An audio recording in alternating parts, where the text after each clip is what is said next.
جی مشاہد حسین سید صاحب، میں نے آزاد عیسیٰ کی کتاب کا ذکر کیا ہے، تو میں آپ سے یہ جاننا چاہ رہا ہوں کہ کیا آپ کو بھی یہ خطرہ نظر آتا ہے کہ چلیں انڈیا پاکستان پہ حملہ نہیں کرتا، لیکن مقبوضہ جموں و کشمیر میں وہ کوئی ایسی صورتحال ضرور بنائے گا کہ وہاں پہ وہی پالیسیز اختیار کی جائیں جو نیتن یاہو نے غزہ میں کی ہوئی ہیں؟ وہ کر ہی رہے ہیں. اسرائیل ان کے ایڈوائزرز ہیں. ڈیموگرافک بیلنس چینج کرو اور وہ پاپولیشن ریشو چینج کرو. بالکل وہ کر رہے ہیں.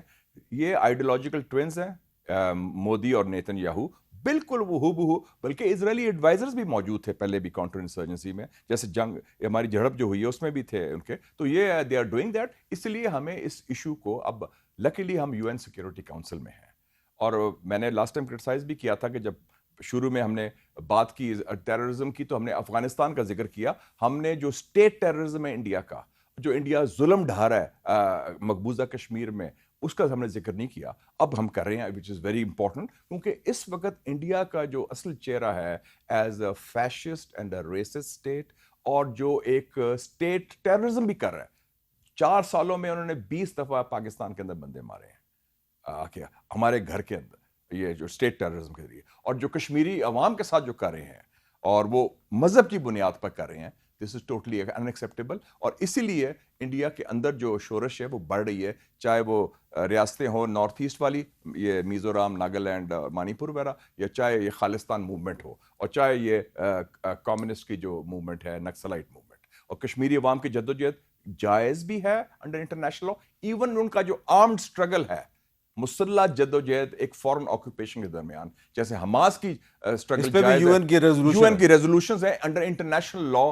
جو حماس نے کیا اسرائیل کے خلاف، جو کشمیری عوام کر رہے ہیں انڈین آکوپیشن کے خلاف، وہ it is legal, legitimate and جائز under international law, armed struggle. اچھا ڈاکٹر ملیح لودھی صاحبہ، اب پاکستان جو ہے وہ یونائٹڈ نیشن سیکورٹی کونسل کا سربراہ ہے. آج کل پاکستان کو کن معاملات پہ فوکس کرنا چاہیے؟ دیکھیں، یہ بائی روٹیشن ہوتی ہے جو کہ پریزیڈنسی پاکستان کے پاس ہے، اور اس میں بائی کنسنسس چلنا پڑتا ہے.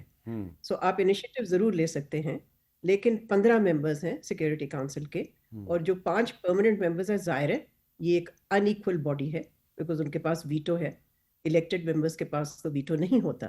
سو دیئرفور جب کوئی پریزیڈنسی جس کے پاس ہوتی ہے تو ہاں، آپ ان ایشوز ضرور ایمفسائز کرتے ہیں جو آپ کے لیے اہم ہوتے ہیں، لیکن بائی کنسنسس کرنا پڑتا ہے. اور میں مقبوضہ کشمیر کے بارے میں بھی کچھ کہنا چاہتی ہوں، حامد، اگر آپ اجازت جی دیں. بالکل. اور وہ یہ ہے کہ بالکل اسرائیلی پلے بک سے وہ لیسنز لے رہے ہیں، اس لیے کہ جس طرح سے ایک نئی ویو آئی ہے مقبوضہ کشمیر میں آف ریپریشن، اس میں ہم نے دیکھا کہ وہ گھر جو ہیں ڈیمولش کر رہے ہیں ان لوگوں کے جن کو وہ کہتے ہیں کہ جی یہ کوئی ٹیررسٹ کی فیملیز ہیں، لیکن کوئی ثبوت نہیں پیش کرتے. تو وہاں تو بہت ہی ہولناک سچویشن پیدا کر رہا ہے یہ جو مودی کی جو حکومت ہے. تو میں سمجھتی ہوں کہ ایک نئی ویو آف ریپریشن جو ہے اس کو ہائی لائٹ کرنا بہت ضروری ہے، چاہے ہم اپنی سیکورٹی کاؤنسل کی ممبرشپ کو استعمال کریں اس کے لیے، یا ایک کنسسٹنٹ ڈپلومیٹک کیمپین ہم تشکیل دیں، اس کو فریم کریں اور پھر امپلیمنٹ کریں. اور آن آف نہیں ہونی چاہیے کہ یعنی کہ ایک مہینے ہو رہی ہے کیمپین، پھر اگلے مہینے کچھ بھی نہیں ہو رہا. ایک سسٹین کیمپین ہونی ہے to continue to highlight India's crimes in occupied Kashmir. اچھا مشاہد صاحب، آخر میں یہ بتائیں کہ یہ جو اتنے زیادہ مسلم کنٹریز ہیں، OIC کے ممبرز بھی ہیں، یہ سارے مل کے اس سچویشن میں جب تھوڑے عرصے کے لیے پاکستان کے پاس سیکورٹی کونسل کی سربراہی ہے، تو یہ کوئی رول نہیں پلے کر سکتے غزہ اور کشمیر کے معاملے پہ؟ جو ان کی حکومتیں ان میں جان نہیں ہے، وہ ڈری ہوئی حکومتیں ہیں، تو ان پر زیادہ چند گورنمنٹس ہیں جو سٹینڈ لے سکتی ہیں. ترکی والے لے رہے ہیں، ایران نے لیا ہے، انڈونیشیا نے لیا ہے، ملیشیا نے لیا ہے، لیکن جو میجورٹی ہے، آئی ایم سوری ٹو سے، اس میں اتنی جان نہیں. وہ تو ڈرے ہوئے بیٹھے ہیں کہ ہماری کرسی نہ چلی جائے. خوف زدہ ہیں اپنے عوام سے، امریکہ سے، اسرائیل سے. تو جو خوف زدہ ہو شخص یا حکومت، ان میں کیا کرنا ہے؟ تو جن میں جان ہے وہ کرے. ہمیں وی شوڈ اسپیک اپ.